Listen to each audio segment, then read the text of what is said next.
warahmatullahi wabarakatuh.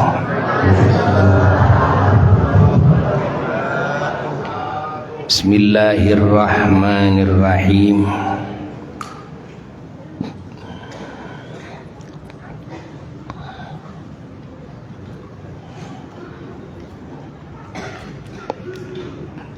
Alhamdulillah wa afdalus salati wa atammut taslimi ala sayyidina wa maulana Muhammad wa ala alihi wa sahbihi wa mawala wa la hawla wa la quwwata illa billah, amma ba'du. Faya ibadallah, usikum wa nafsi bitaqwallah faqad fazal muttaqun.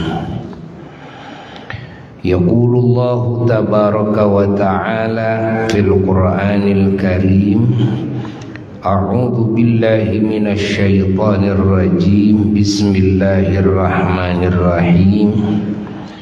Subhanalladzi asra bi'abdihi laylan minal masjidil harami ilal masjidil aqsa alladzi barakna hawlahu linuriyahu min ayatina innahu huwas sami'ul basir. Wa qala ta'ala, ya ayyuhalladzina amanu kutiba alaikumus siyamu kama kutiba alal ladzina min qablikum la'allakum tattaqun. Wa qala ta'ala, syahru ramadhana alladzi unzila fihi al-Qur'anu hudan lin-nasi wa bayyinatin minal huda wal furqan. Sadaqallahul aliyyul azim. Para jamaah yang mulia, khususnya warga Kecamatan Majalaya, terkhusus para ulama, para tokoh masyarakat, ahli majelis-majelis ta'lim, ahli masjid-masjid dari berbagai daerah, dan juga tokoh kepemudaan, dan juga terkhusus aparatur pemerintahan sekecamatan Majalaya yang sangat dihormati, dicintai, dan di sini hadir Bapak Camat, hadir Bapak dan Ramil dan Bapak Kapolsek dan Bapak Kades Majalaya. Kita sangat senang sekali, bahagia sekali malam ini dalam acara pengajian, majelis pengajian bersatu antara para ulama, umara dan umat di Masjid Agung Majalaya ini. Alhamdulillah terus rutin.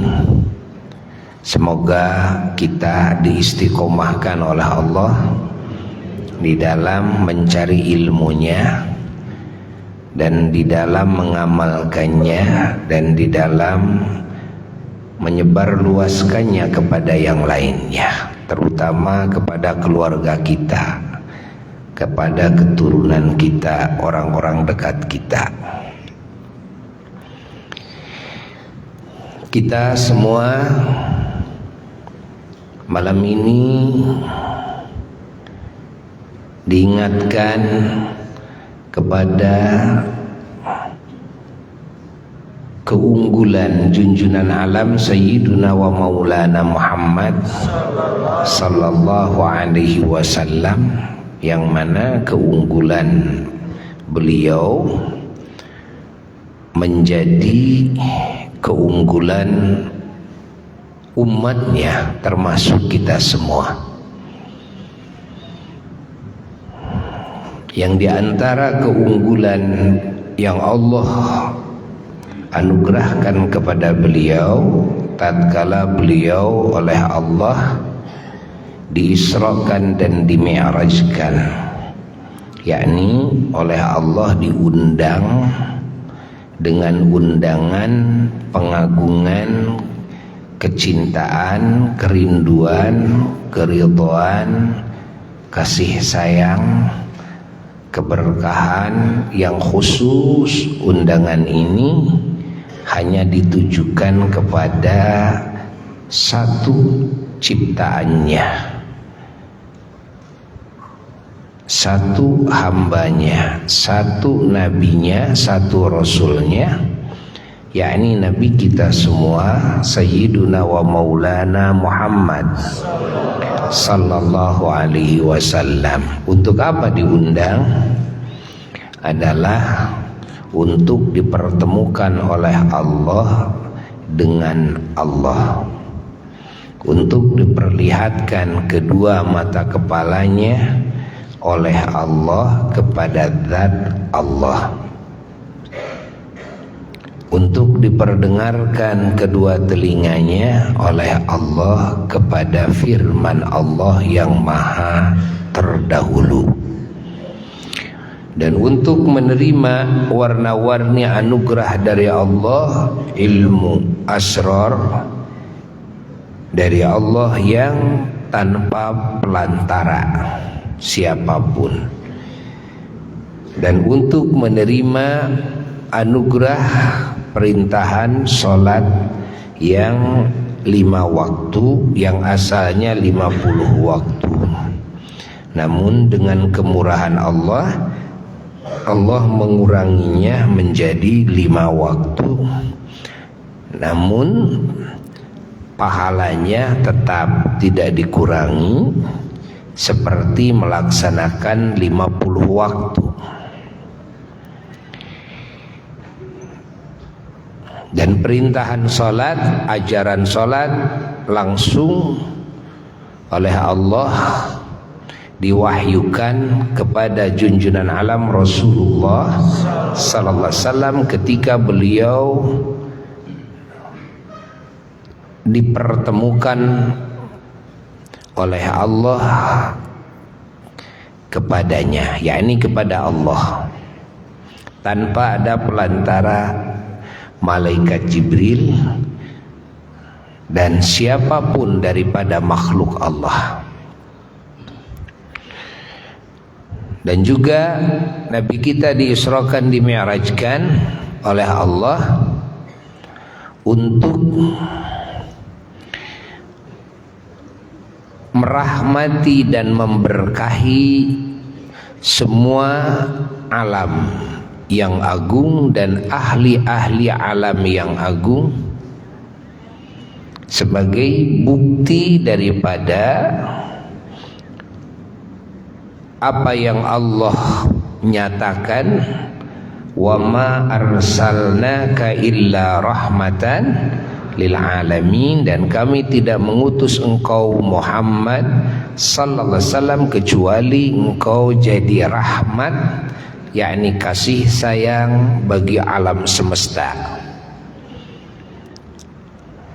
Maka Nabi kita oleh Allah dijelajahkan ke seluruh alam yang agung untuk merahmatinya, untuk memberkahi kepada seluruh alam dan ahli-ahli alam tersebut. Dan juga diisrakan, dimi'rajkannya beliau untuk diperlihatkan oleh Allah kepada seluruh malaikatnya, seluruh nabinya, semua arwah, dan kepada buminya, langitnya, sampai arasnya, agar semua tahu kepada keunggulan junjunan alam Sayyiduna wa Maulana Muhammad sallallahu alaihi wasallam, agar mencintai beliau di puncak cinta, mengagungkan beliau di puncak pengagungan, dan juga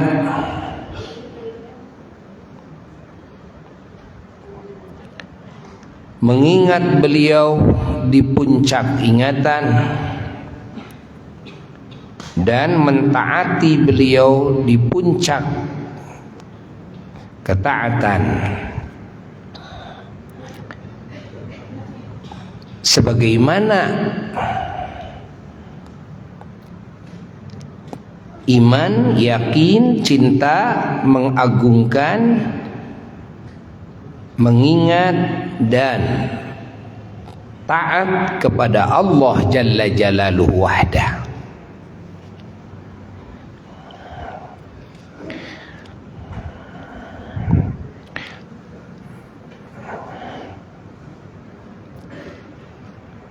Sehingga kita menerima berita dari Allah tentang bahwa posisi kecintaan kita kepada Allah dan kepada Rasulullah sallallahu alaihi wasallam harus ada di level yang paling puncak.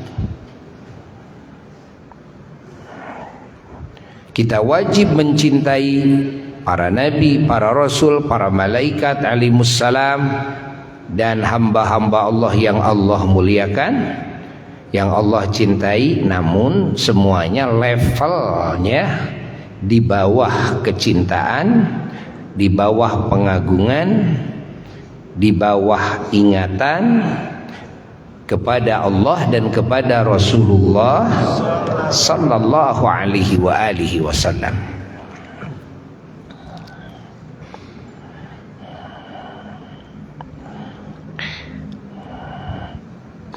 Lalu diisrakan, dimi'rajkannya Nabi kita sallallahu alaihi wasallam oleh Allah. Hikmahnya adalah untuk agar segala yang dibicarakan oleh Rasulullah sallallahu alaihi wasallam kepada umatnya semuanya bukan dari hasil menerima wahyu dari malaikat Jibril alaihissalatu wassalam, tapi apa yang Nabi bicarakan kepada umatnya adalah betul-betul dari musyahadah, dari kesaksian Nabi sendiri. Nabi melihat, Nabi mendengar langsung ke alam-alam tersebut dan kepada segala situasi alam-alam tersebut, sampai ketika Nabi membicarakan tentang sifatan Allah Jalla Jalaluhu wahdah, maka tidak ada makhluk Allah yang bisa mensifati Allah Jalla Jalaluhu wahdah kecuali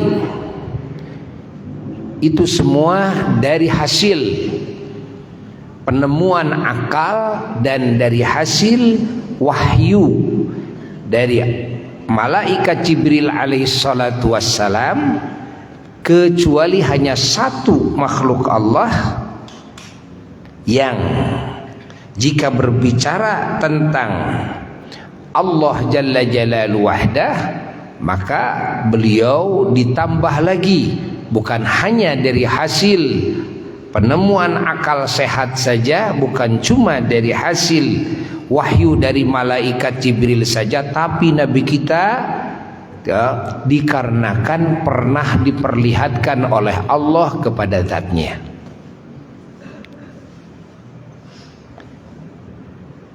Sehingga ketika mensifati tentang Allah Jalla Jalaluhu wahdah, hadis Nabi ini adalah hadis man ro'a,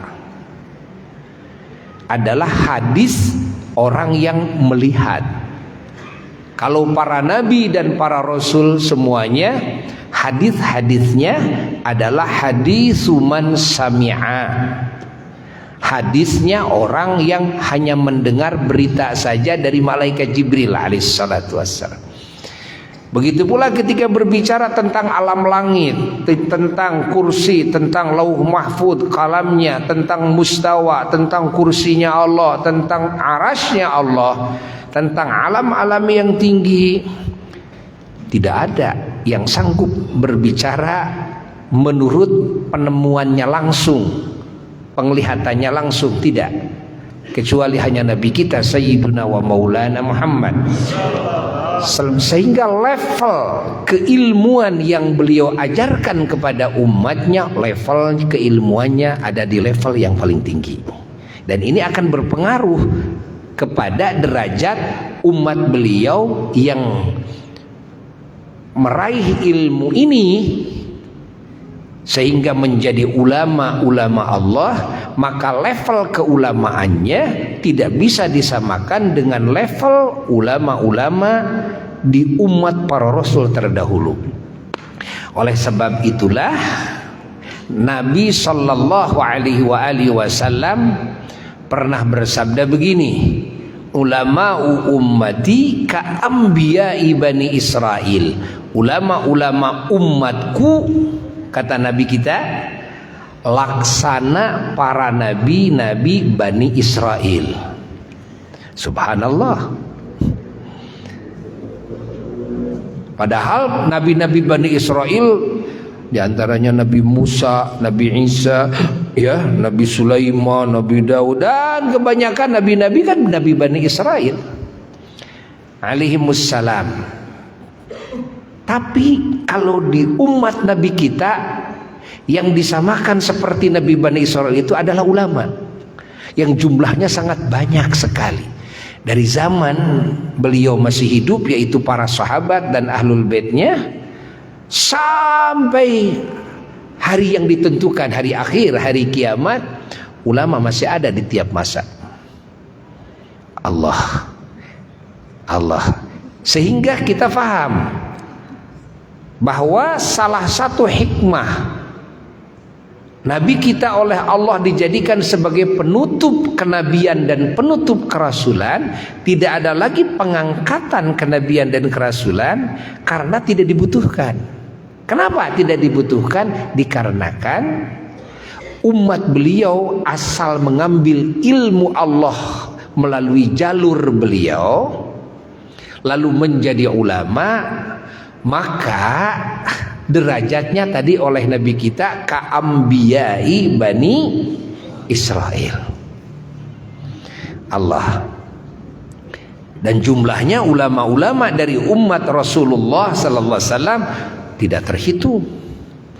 Bayangkan saja dari zaman sahabat, lalu sampai hari kiamat. Dan ulama-ulama Allah itu ada ulama yang masyhur, ada ulama yang mastur, yaitu yang ngumpet. Ngumpetnya itu banyak yang istilah orang Sunda nyumput di nucaang. Tidak kelihatan keulamaannya, padahal beliau-beliau adalah ulama. Orang mungkin menyangkanya ini orang biasa-biasa saja, atau mungkin dianggapnya ini orang rendahan. Padahal sebetulnya yang dianggap seperti itu adalah ulama-ulama yang mastur, ya. Dan boleh jadi sebagaimana Nabi isyaratkan dalam hadisnya, banyak yang berbicara, yang mendengar sesungguhnya lebih mengerti kepada agama ketimbang yang berbicaranya. Artinya ini mengisyaratkan bahwa di umat beliau banyak orang-orang yang sebetulnya hakikatnya beliau-beliau adalah ulama, dan namun tertutup. Ini disyaratkan oleh beliau. Allah.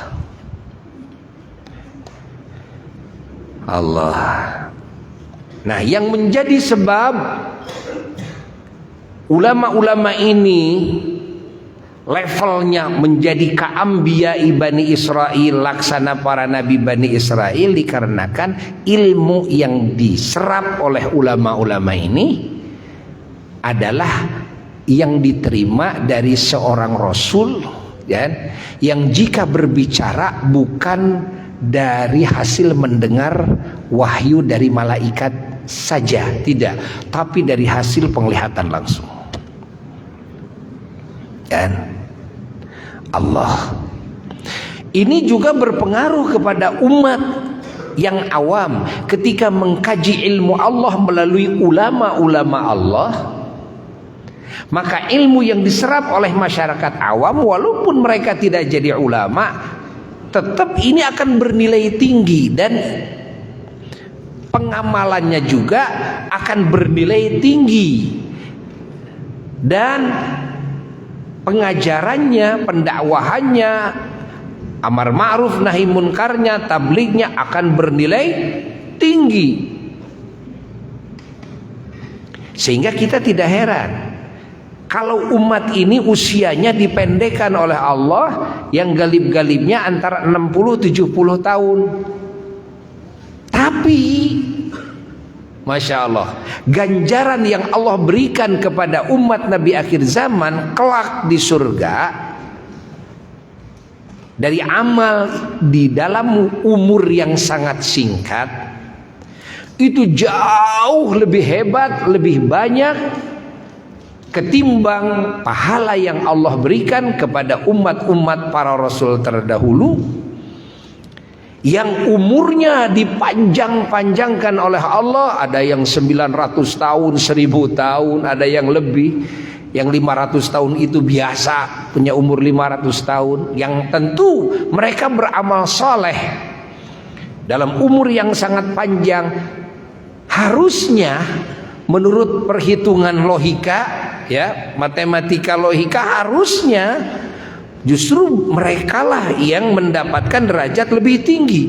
Merekalah yang mendapatkan yang pahala yang jauh lebih besar. Tapi ternyata tidak. Tidak. Masya Allah.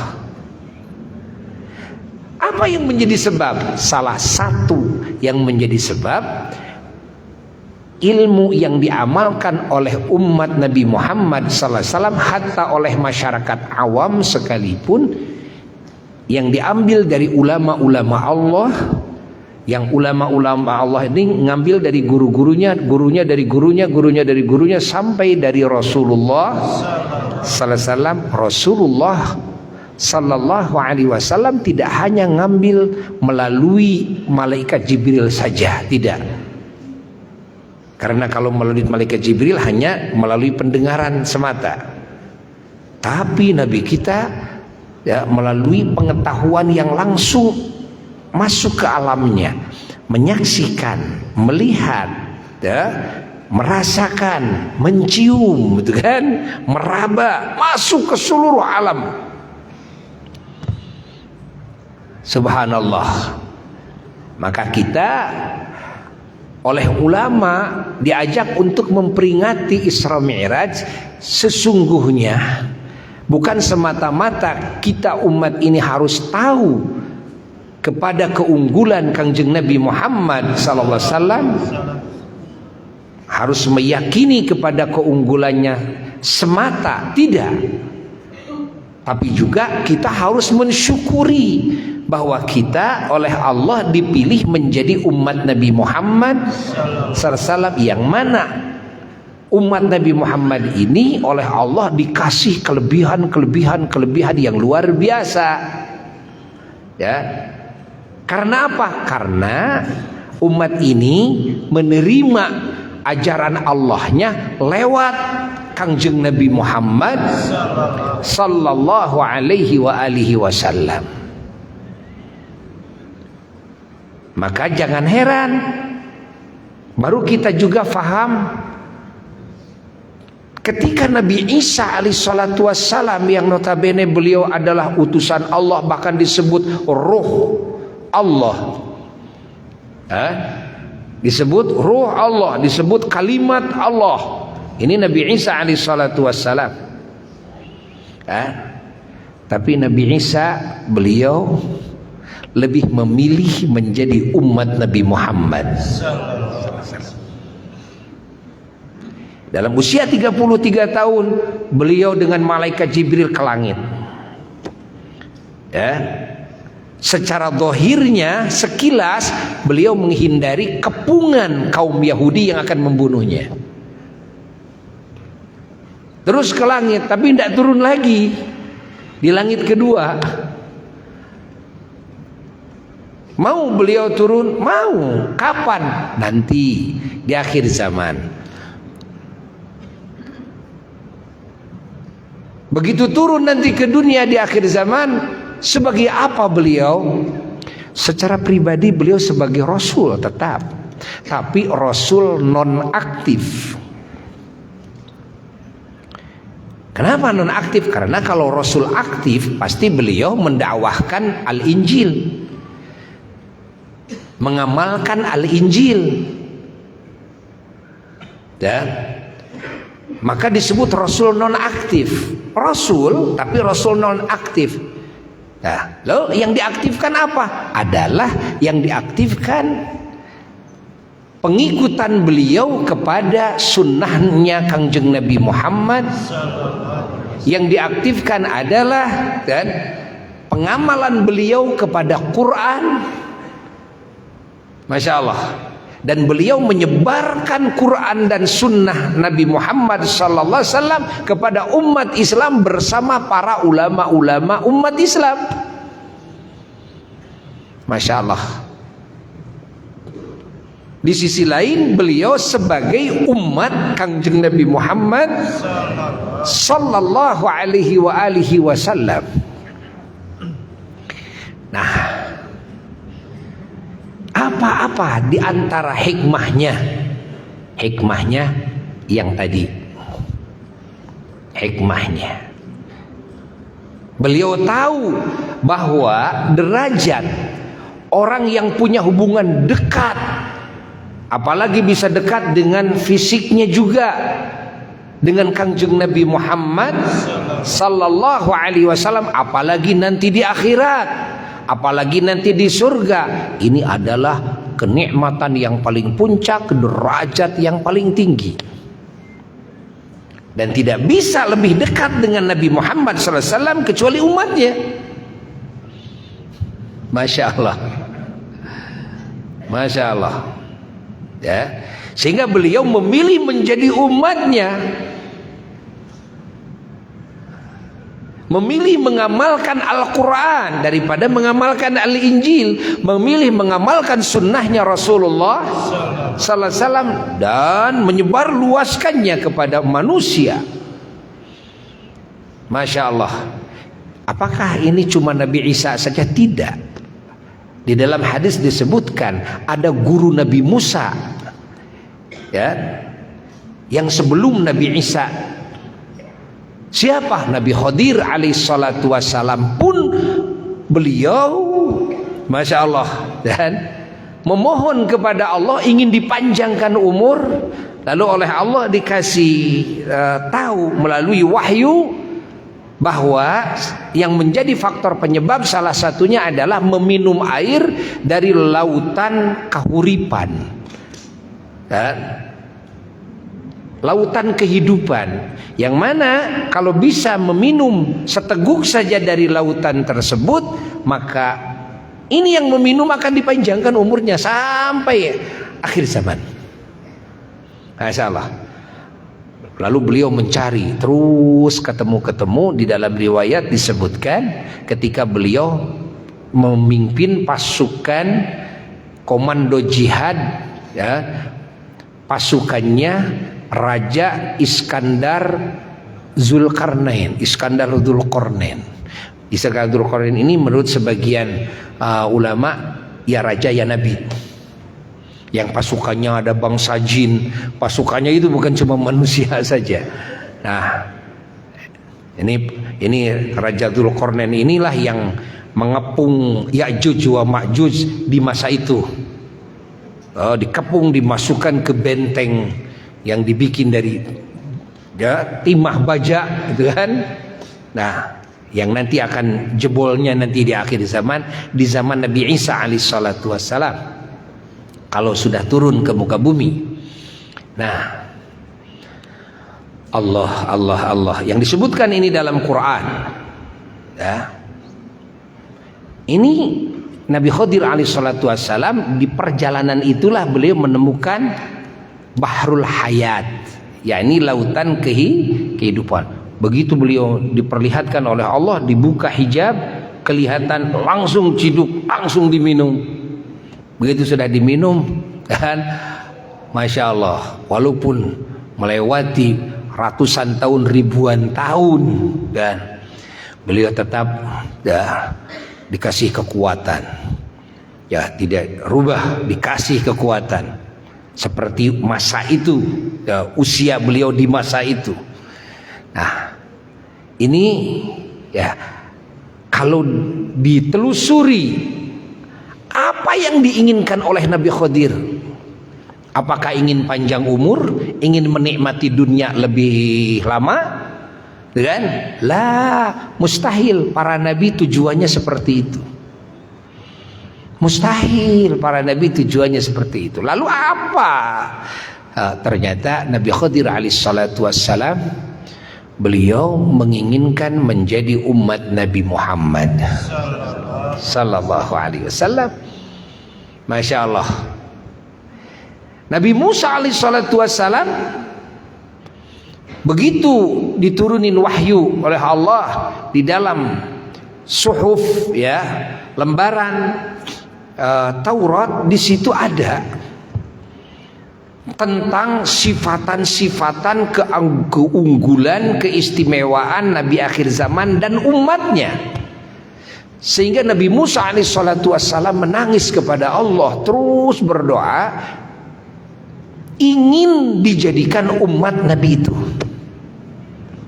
Namun Allah subhanahu wa ta'ala memerintahkan kepada Nabi Musa agar ridho dengan pembagian dari Allah. Masya Allah.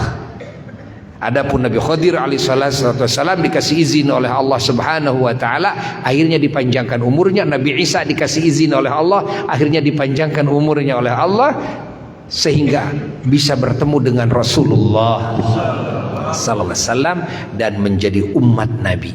Berubah, diganti, ya, amalan-amalan yang dulu dasarnya Al-Injil, pindah dasarnya Al-Quran, dasarnya sunnah-sunnah Rasulullah sallallahu alaihi wasallam, keilmuannya, pemikirannya, niat-niatnya, semuanya, Masya Allah, mengikuti Al-Quran dan mengikuti sunnahnya Rasulullah sallallahu alaihi wasallam.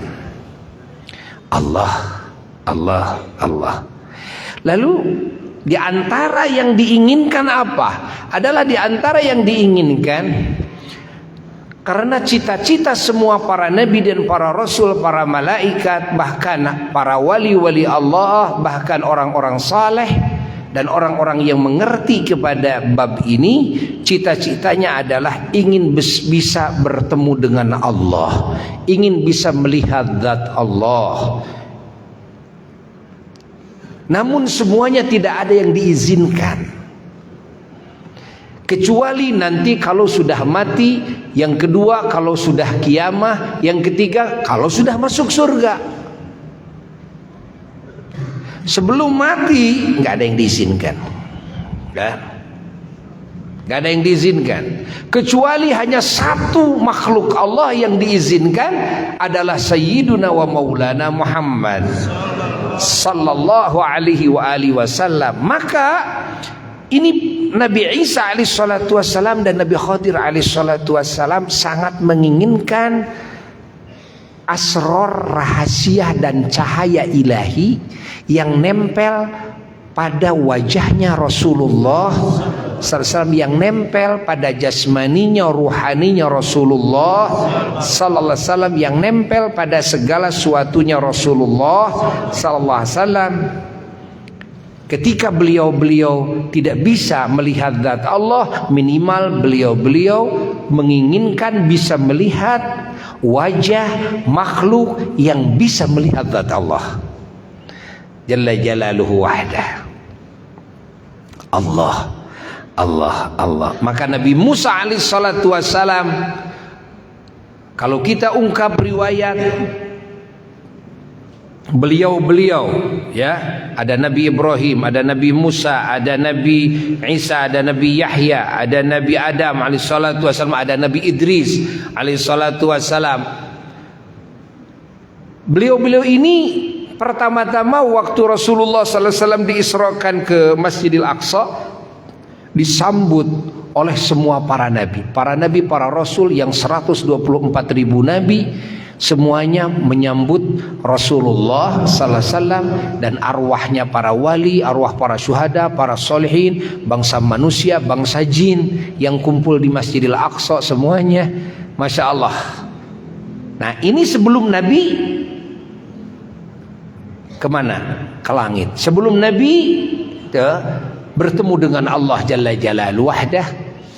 Nah semuanya pada ingin keberkahan-keberkahan dari satu hamba Allah yang oleh Allah diundang untuk dipertemukan dengannya. Masya Allah.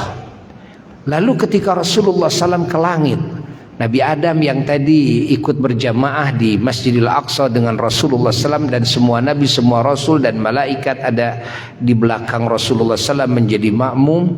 Nabi Adam sudah siap lagi di langit. Nabi Yahya siap di langit dengan Nabi Isa. Nabi Idris siap di langit. Ya, setiap langit ada satu Rasul yang menjadi kuncennya, dan menjadi kuncennya. Namun di langit kedua ada dua Rasul, yaitu Nabi Yahya dan Nabi Isa. Kenapa ada dua? Dikarenakan Nabi Isa akan turun lagi, cuma nebeng doang. Ya, Nabi Isa ada di langit kedua, cuma nebeng doang. Ya, kepada Nabi Yahya alaihissalatu wassalam. Lalu ada Nabi Idris, lalu ada Nabi Harun, lalu ada Nabi Musa, ya, lalu ada Nabi siapa? Ibrahim alaihissalatu wassalam. Nabi Musa posisinya di langit ke-6. Nah ketika Rasulullah sallallahu alaihi wasallam naik ke langit, beliau-beliaulah juga ikut menyambut lagi. Ini para rasul yang punya kedudukan yang sangat istimewa. Tidak semua rasul bisa ada di langit, tidak. Makanya di dalam riwayat disebutkan setiap langit hanya satu rasul. Ini rasul-rasul yang punya kedudukan yang sangat istimewa dari Allah Jalla Jalaluhu wahdah. Ya, apa hikmahnya beliau-beliau kok begitu Nabi ke langit, beliau-beliau menunggu lagi di langit, menyambut bersama ahli langit, bersama malaikat, menyambut kedatangannya Rasulullah SAW ke langit ke-1, ke-2 sampai langit ke-7.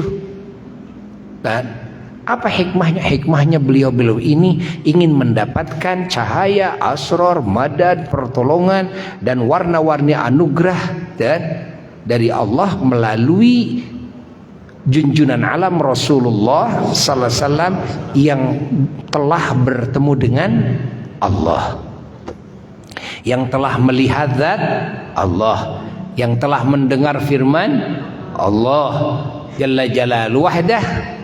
Dan sehingga beliau-beliau menunggu di situ. Nah, ada lebihnya Nabi Musa alaihissalatu wassalam di langit ke-6. Beliau saking merindukan Rasulullah sallallahu alaihi wasallam, ingin mendapatkan nur, dan nur ilahi, sirrun ilahiyun yang ada pada diri Rasulullah sallallahu alaihi wasallam dari hasil pertemuan Nabi Musa alaihi salatu wasallam. Beliau menyarankan Nabi kita agar kembali lagi ke Allah dengan alasan, kan, bahwa sholat yang 50 waktu itu terlalu berat bagi umat Nabi akhir zaman, kan?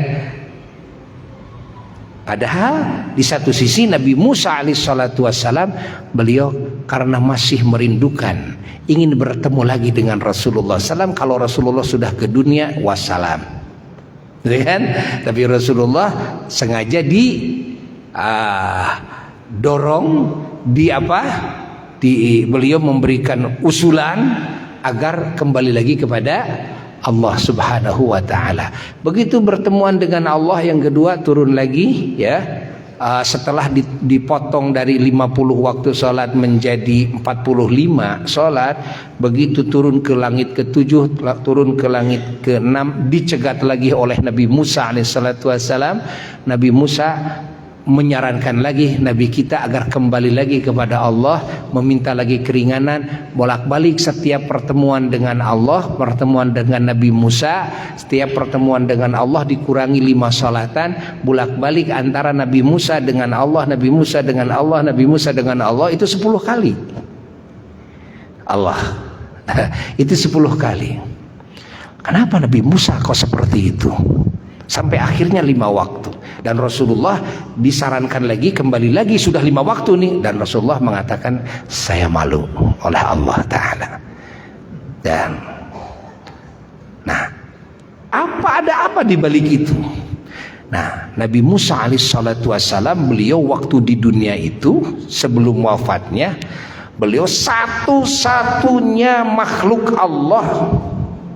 Bukan cuma satu-satunya Nabi dan Rasul, tapi satu-satunya makhluk Allah yang berani kepada Allah memohon ingin melihat zat Allah, ingin diperlihatkan kepada zat Allah. Kita tidak pernah dengar Nabi Adam, Nabi Idris, semua 124.000 Nabi, nggak ada. Kenapa? Nggak ada yang berani. Dan nggak ada yang berani. Kenapa? Karena Allah sudah ngasih undang-undang untuk bisa melihat zat Allah nanti saja di surga. Lihat, wujuhun yawma idzin nadhirah ila rabbiha nadhirah. Ijma' semua para ulama bahwa kelak ahli surga oleh Allah akan diperlihatkan kedua matanya kepada zat Allah Jalla Jalaluhu wahdah, sehingga wajahnya berseri-seri semuanya.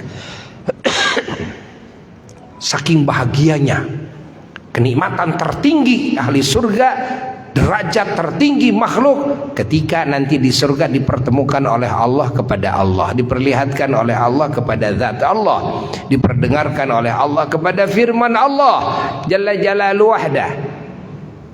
Cuma Nabi Musa waktu di dunia beliau memohon kepada Allah Subhanahu wa taala, namun Allah langsung menjawab. Kita baca di dalam Al-Qur'an ya, kisahnya Allah mengkisahkan ya kronologis. Nabi Musa alaihissalatu wassalam setelah mendapatkan pangkat kalimullah, langsung beliau meminta kepada Allah agar diperlihatkan kedua matanya kepada zat Allah. Rabbi arini anzur ilaik, ya Allah, perlihatkan kedua mataku kepada zatmu agar dua mata ini bisa melihatmu. Ya, apa jawaban Allah? Jawaban Allah, qala lantarani, Musa, kamu tidak akan bisa melihatku. Walakin inzur ilal jabal, namun lihatlah oleh kamu gunung itu, kata Allah. Dan fa inistaqarra makanahu fasawfa tarani, kalau gunung itu tetap kamu lihat, tetap seperti itu, tidak berubah, dan maka pasti kau akan melihat aku. Falamma tajalla lil jabal, falamma tajalla rabbuhu lil jabal ja'alahu dakka wa kharra Musa sa'iqa.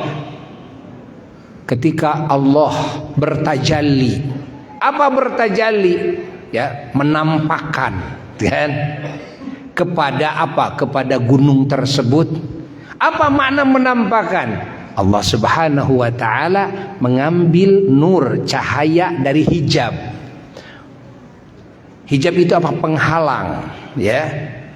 Penghalang yang menghalangi dari mulai Sidratul Muntaha sampai tempat di mana di tempat tersebut Nabi kita diperlihatkan oleh Allah kepada zat Allah, itu harus melewati 70.000 hijab. 70.000 hijab itu nur semua, cahaya. Ya. Nah, diambillah cahaya hanya segimana? Hanya sebesar lubang jarum cahaya tersebut, lalu ditampakkan cahaya tersebut ke gunung tersebut. Ini makna tajallinya Allah ke gunung tersebut. Langsung meledak. Itu gunung menjadi abu seketika, terhampar seketika. Dan Nabi Musa boro-boro melihat zat Allah, boro-boro melihat tajallinya Allah, hatta melihat gunungnya juga tidak bisa. Kenapa? Keburu pingsan. Ngajahjer Nabi Musa alaihissalatu wassalam ya, ngabudah ya, ngabudah Nabi Musa kapiuhan Allah. Masya Allah tuh ya, ini kan 70.000 hijab.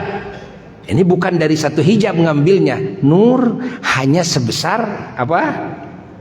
Lubang jarum. Artinya tidak akan mampu. Gunungnya juga tidak akan mampu. Semua makhluk tidak akan mampu. Tidak akan mampu. Nah, sehingga Nabi Musa alaihissalatu wassalam, beliau ketika bangun, beliau bertobat kepada Allah Jalla Jalaluhu wahdah, dan beliau menyatakan, saya adalah orang pertama di Bani Israel yang percaya. Dan tobat dari apa? Yaitu dari lancangnya meminta ingin bisa melihat zat Allah. Begitu kata sebagian ahli tafsir, kan? Dan Allah. Tapi kan Nabi kita Sayyiduna wa Maulana Muhammad sallallahu alaihi wasallam pernah minta enggak? Enggak. Nabi kita itu tidak pernah minta, Nabi itu dikasih, diperlihatkan oleh Allah, tidak pernah meminta. Ingat, itulah keunggulan yang Allah berikan hanya kepada Kangjeng Nabi Muhammad. Maka Nabi Musa alaihissalatu wassalam, beliau ingin terus menemani Rasulullah, ingin terus memandang wajahnya Rasulullah, tidak cukup satu kali. Sehingga Nabi Musa alaihissalam bikin permohonan agar nanti kan kembali lagi ke situ, cegat lagi, nanti kembali situ, cegat lagi, nanti ada bekasnya, bekas di wajah, di tubuh jasmani rohani Rasulullah sallallahu alaihi wasallam tuh, daripada nur ilahi yang tiada bandingannya. Allah Allah Allah Allah Allah Allah Allah Allah Allah Allah Allah. Maka kita memperingati Isra Mi'raj itu di satu sisi adalah mensyukuri kita dijadikan umat Nabi Muhammad, mensyukuri kita mendapatkan agama melalui jalur Kangjeng Nabi Muhammad, mensyukuri mendapatkan ilmu Allah dan pengamalannya dan pendakwahannya, pentabligannya, taklimnya melalui Kangjeng Nabi Muhammad sallallahu alaihi wasallam, hingga umat ini walaupun umurnya pendek tapi anugerahnya jauh melebihi apa yang Allah berikan kepada semua umat para rasul terdahulu. Alhamdulillahi rabbil alamin. Ini hanya secuil ya, debunya daripada rahasia diisrakan dan dimi'rajkannya Rasulullah SAW, termasuk adalah sholat, yang mana sholat ini satu-satunya amal ibadah. Ingat, satu-satunya, tidak ada duanya. Satu-satunya amal ibadah dari deretan semua amal ibadah yang Allah Ta'ala perintahkan kepada semua nabi, semua rasul, ya, dari zaman Nabi Adam alaihissalatu wassalam sampai kerasulan Nabi Muhammad sallallahu alaihi wasallam. Bukan tidak ada sholat, ada semuanya, kan? Tapi sholat yang ini, kan, adalah satu-satunya amal ibadah, ingat, yang oleh Allah diperintahkan tanpa pelantara malaikat Jibril alaihissalatu wassalam. Dan Allah perintahkan, Allah ajarkan langsung oleh Allah, dan di tempat yang teragung, teristimewa dan terrahasia, di mana sholatnya para nabi dan umatnya dan semua amal soleh, termasuk amal soleh selain sholat di umat Nabi akhir zaman, semuanya berdasarkan wahyu. Semuanya, kecuali hanya sholat yang ini yang 5 waktu. Ini enggak. Ini sholat ini yang mengajarkan langsung Allah. Dan dari mulai takbiratul ihram, dari mulai itu sampai salamnya, bacaannya, gerakannya, segalanya. Langsung Nabi kita diajari oleh siapa? Oleh Allah. Maka sholat ini satu-satunya amalan yang paling utama. Walaupun para nabi dan para rasul dan umatnya dapat perintahan sholat dulu, enggak, nilainya beda. Makanya selama umat Nabi Muhammad SAW mengamalkan sholat yang 5 waktu, subhanallah, subhanallah, ingat, tetap akan mengalahkan derajat dan anugerah yang Allah berikan kepada umat para rasul terdahulu. Sehingga kita pernah mendengar tentang wanita yang punya suami. Dalam hadis Rasulullah SAW, apa? Rasul pernah bersabda begini, ayyuma mra'atin, wanita yang mana saja, ya, sholat khomsaha, yang sholat 5 waktu, tidak pakai sunat, qobliyah, wala ba'diyah, wala tahajud, wala witir, wala duha, wala apa-apa. Pokoknya dalam hidupnya cuma sholat fardu aja yang 5 waktu. Wasomat sahroha, lalu yang kedua saum Ramadan, tidak pakai Senin Kemis, tidak pakai saum Nabi Daud, enggak, pokoknya saumnya saum Ramadan tok. Wa ata'at zaujaha, dan taat wanita tersebut kepada suaminya. Cuma 3 syaratnya. Apa jaminan dari Allah kelak ketika semua, ya, ahli surga akan dimasukkan ke surga? Ini wanita-wanita yang seperti ini, kata Kangjeng Nabi, kan? Ini wanita-wanita ini oleh Allah Subhanahu wa taala akan dimasukkan ke surga min ayyib abwabin sya'at, dari pintu-pintu surga yang mana saja yang diinginkan olehnya. Allah nanti akan diinginkan, ma naon dia, gitu kan? Apalagi lebat surga nu mana? Apalagi lebat itu ayang lebat gerbang nu mana? Nah, gerbang surga itu, ya, ada 8 gerbang. Di dalam hadis disebutkan jaraknya itu kalau diukur 1200 kilometer dari tiang ini ke tiang ini. 1200 km itu kalau dari kita kemana?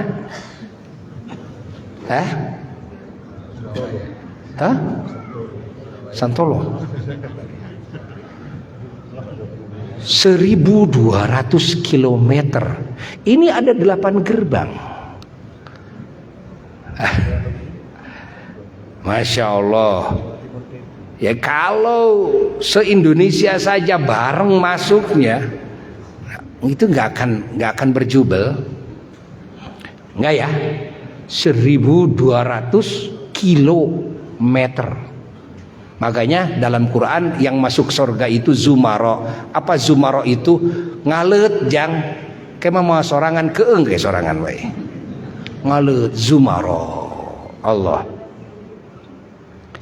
Nah, ini wanita yang seperti ini oleh Allah Subhanahu wa taala akan dimasukkan ke surga, dipersilahkan dari pintu gerbang mana saja, mangga. Ya, ece nu eta mangga, celilis mangga. Cade palai gerbang nu mana mangga. Masya Allah, ngan kemah da moal aya kolot. Sabab kemah saumur kabehanana. Saumur jeung parawan deui kabehanana kemah. Moal aya nini moal aya rana, moal kabeh parawan deui kabeh, nya ngora deui. Engke mah bentukna oge, rupana oge, wah, ngelehkeun kegelisan widadari. Widadari itu kalau disandingkan dengan kecantikannya wanita-wanita dunia ahli surga, lewat tuh semua widadari itu. Allah.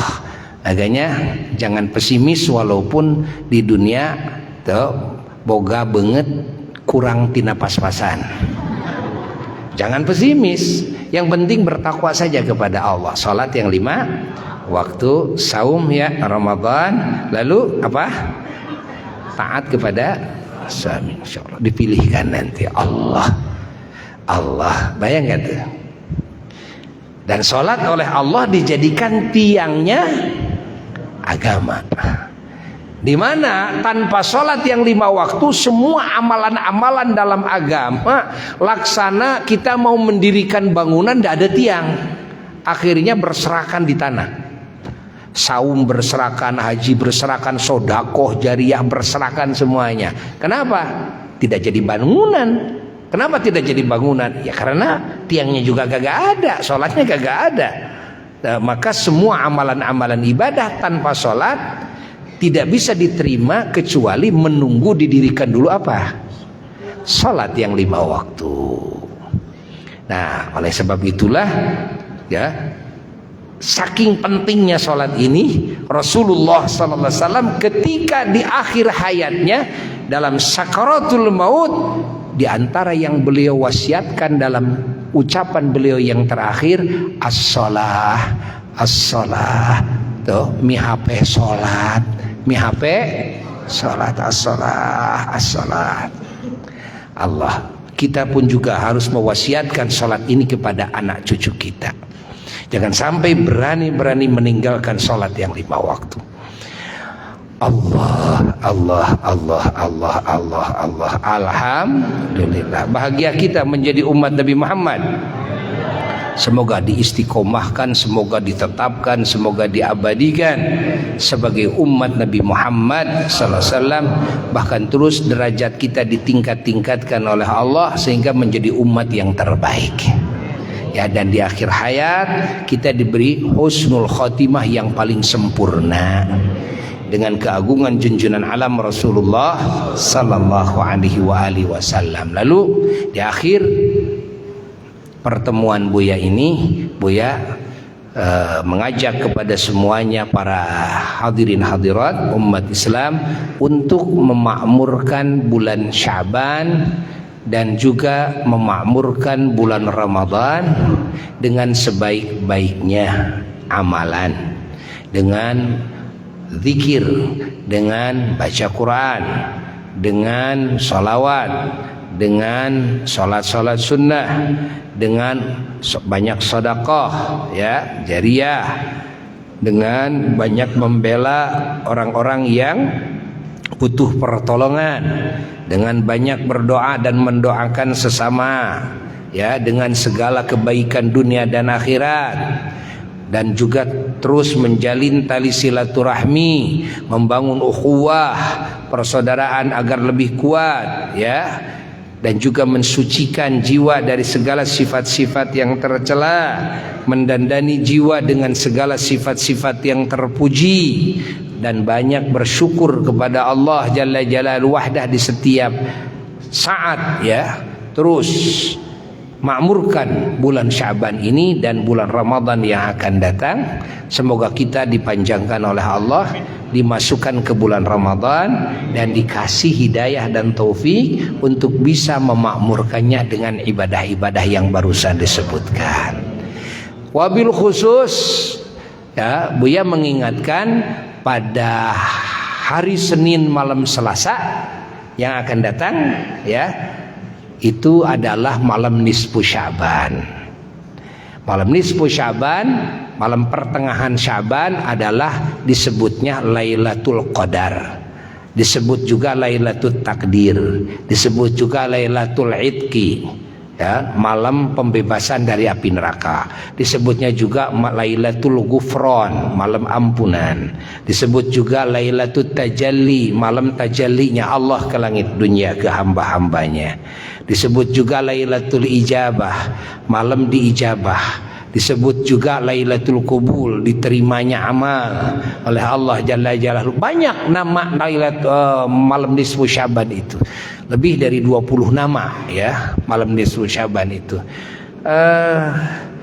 Kita semuanya di malam nisfu Syaban disebutkan dalam sebagian riwayat hadis, Allah menaburkan pahala yang dahsyat sekali kepada semua hamba-hambanya, manusia dan bangsa jin, yang mana kuota ya yang akan dibebaskan dari cengkraman api neraka, dari dosa ya, itu sejumlah bulu binatang ternak yang ada di kampung Bani Kalab di Jazirah Arabiyah, yang mana satu kampung itu masyarakatnya ternak ya, ternak binatang-binatang ternak gitu kan, domba, embe, sapi gitu kan, kuda, unta. Nah, itu kuota ampunan itu untuk sejumlah bulu-bulu, Masya Allah. Bayangkan, bukan sejumlah bulu satu kambing, satu domba, bukan. Ini mah sejumlah bulu-bulu seluruh binatang ternak yang ada di kampung Bani Kalab.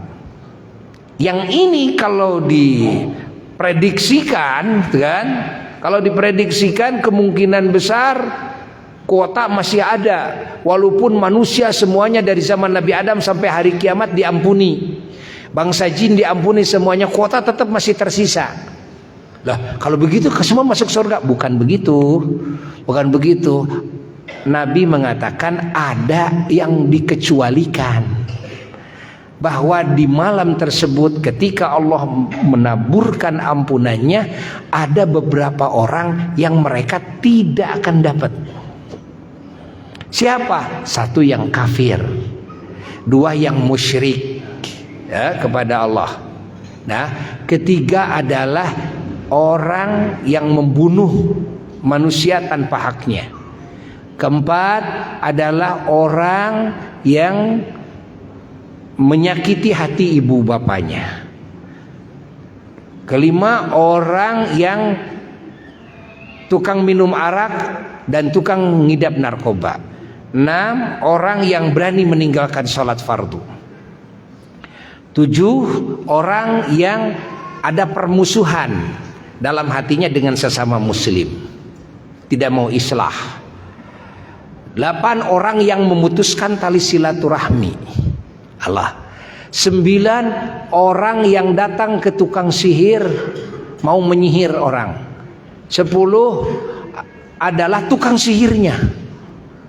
11, orang yang tukang makan harta riba, termasuk yang tukang mencatatnya, termasuk yang memberi makannya, yang dikasih makannya, termasuk yang ikut jadi saksinya, itu dia tidak akan dapat Allah, ya. Ini harus dicatat oleh kita semuanya.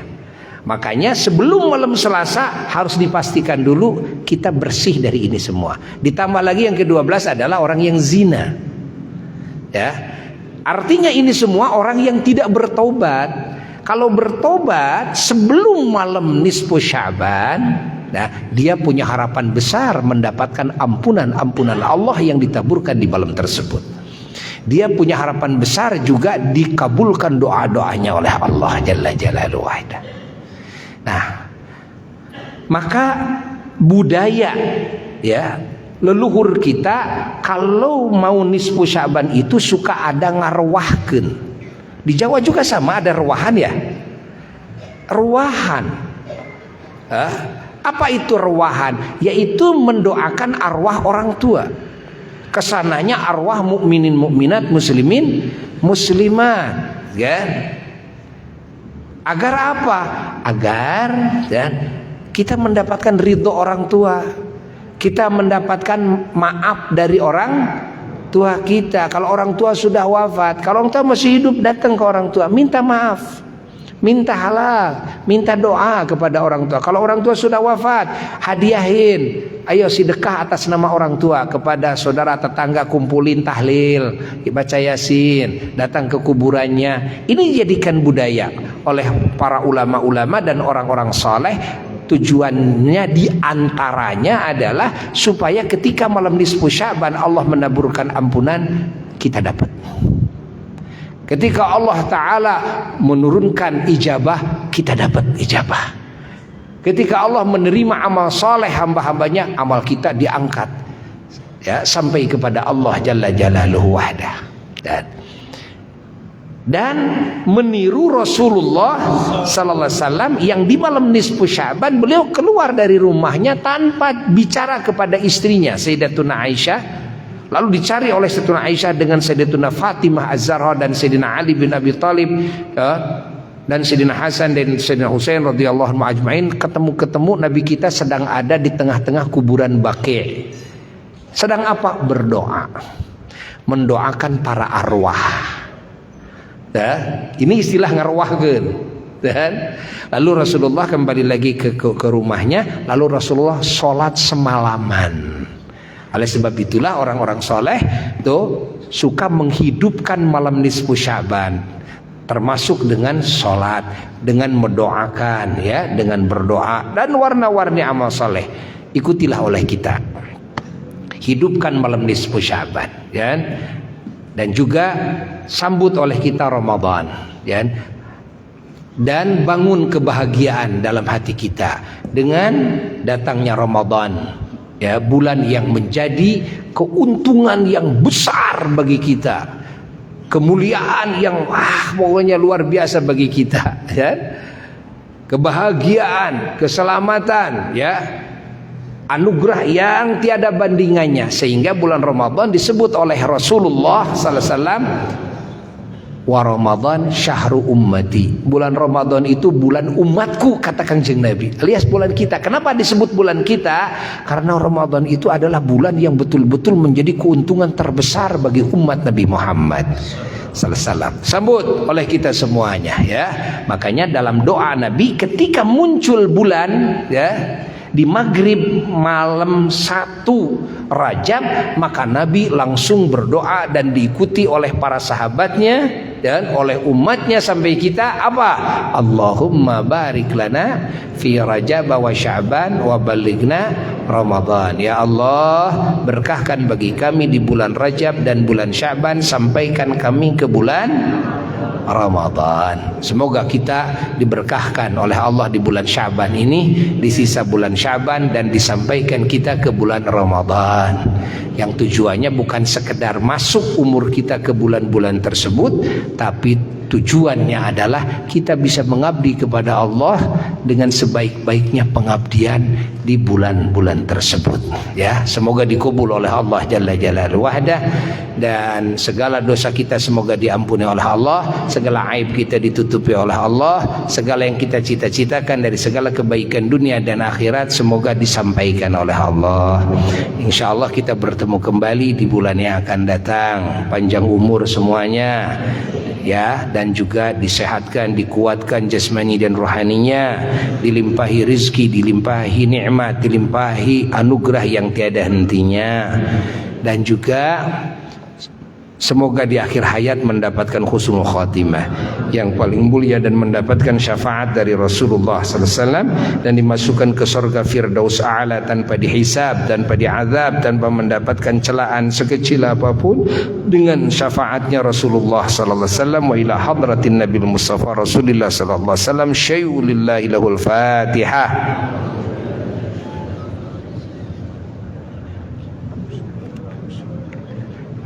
Beri amin. Kabul, kabul, kabul.